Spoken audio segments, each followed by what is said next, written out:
In a new apostolic exhortation, Pope Francis says he wants Catholics to have the courage to be holy. The Vatican released this video to publicize the exhortation, titled Gaudete Exsultate, meaning rejoice and be glad.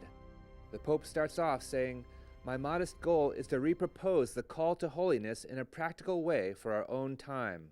St. James Cathedral's pastor, Father Peter Purpura, points out that an apostolic exhortation has a limited amount of authority. It's not creating law.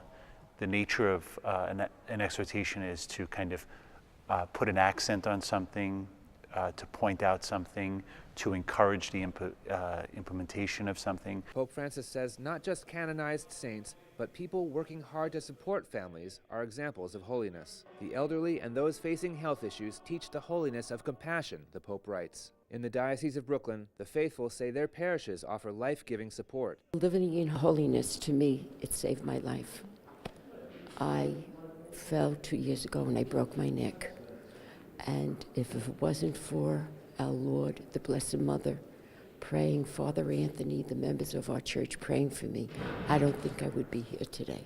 The Pope emphasizes the gift of discernment to avoid being led astray by the distractions of the digital age. The challenges are sometimes you feel like you're in a very small minority when the world around you is going a little crazy. It's a really courageous thing we do to discern, to not only say this is what I desire, this is my will, but what does God desire and what is God's will.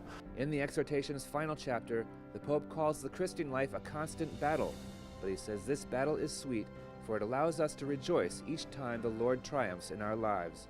In downtown Brooklyn, Konrad Aderer, Currents News.